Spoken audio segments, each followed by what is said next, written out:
It's finally done. Bit Flash 2. Just ready to upload and... Hello? Who's there? No, Diddy, please. Diddy, no, I'm sorry, no. Ah! Hacking. Google defines this as the gaining of authorized access to a system or computer.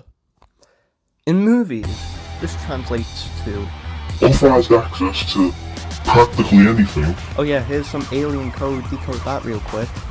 But at the end of the day, it can be quite entertaining to watch unfold. A movie or show can do this in a variety of interesting ways, such as making the hacker built different. To a point where it's like the thought of trying to take them down seems completely and utterly meaningless. Or making the hacker character unbelievably simple to a point where you question why they're even there in the first place.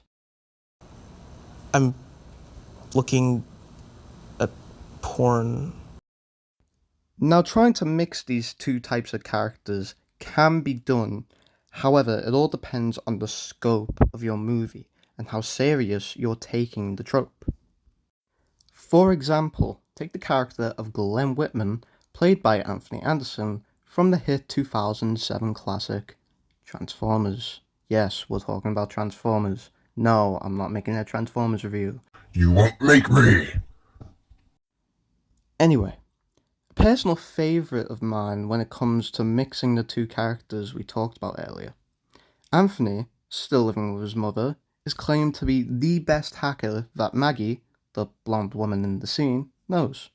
So in this scene, we are both conveyed his hacking ability and also his simple lifestyle. However, because this is a movie about giant robots and not goofy hackers, the plot must keep chugging along. With the government finding out about the hacker and going to Anthony's place one scene apart. No build up, no nothing. It's literally, you find out, oh, there's been a hack. We're going to his place. Leading to personally my favourite scene in the movie, but still lazy writing, so I'm gonna jot it down there. But it's still an amazing scene. Shh. Are you playing those video games again? FBI! Clear right! Lock it down! Actually, no, I lied. My favourite scene in that movie is where Simmons gets pissed on by Bumblebee.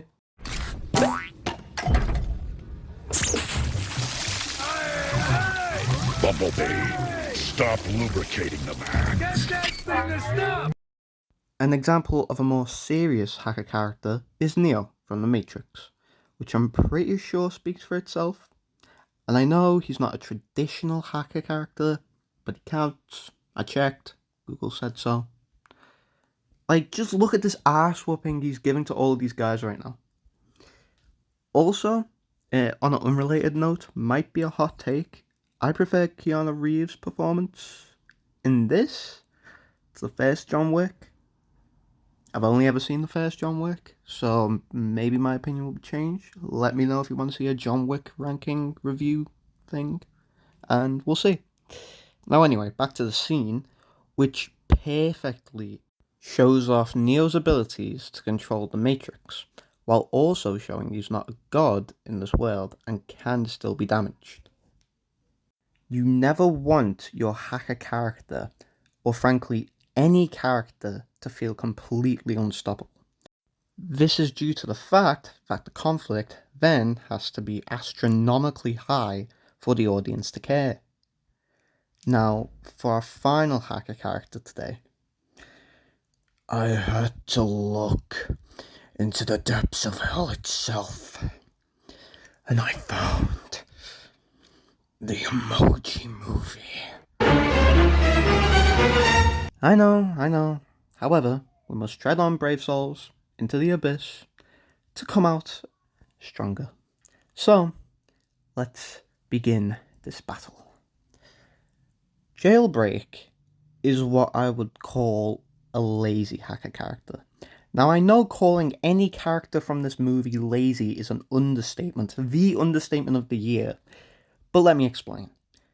Now, on the surface, her introduction is quite similar to Anthony's, however, there are many things different about them, and no, it is not that she's a woman. One main difference is that, unlike Anthony, Jailbreak is a main character, meaning that she's given a lot more screen time, and while Neo is also a main character, the story is about him and his journey. The story in the Emoji Movie is not about Jailbreak and her journey. In the Emoji Movie, which I watched twice for this video, which I think is one too many, Jailbreak is simply just a way to explain the ads to Gene and get the gang, including High Five, from point A to point B. And then, in the last hour of the movie, she turns into Gene's love interest, and it's all just very bad, boring, and I wanted to die during those rewatches. I can't believe I watched that as a kid, man. I went to the movies as a child and saw the Emoji Movie. God. Wow. Now, if you excuse me, I have a prison to break out of and a diddler to fight, so I'm gonna get on that. Hope you learned something new and enjoy.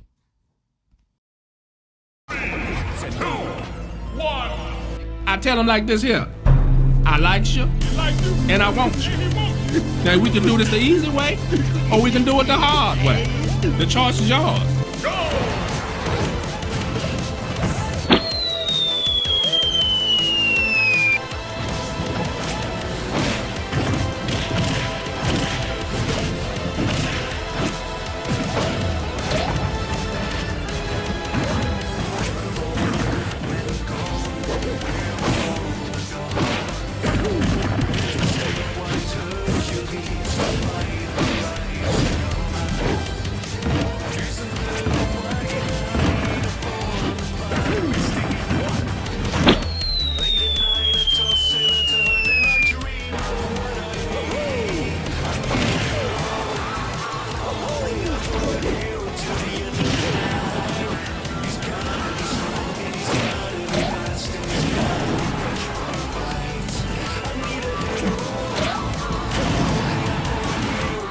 I've had enough!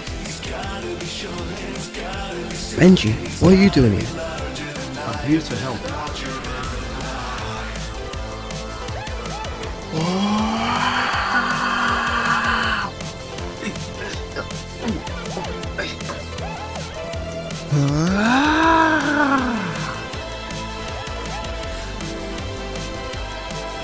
This is impossible!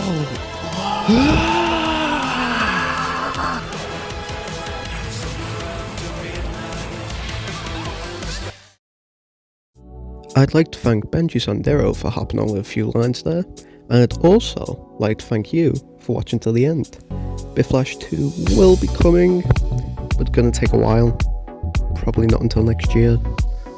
I need money for a camera. So yeah, thanks for watching and peace.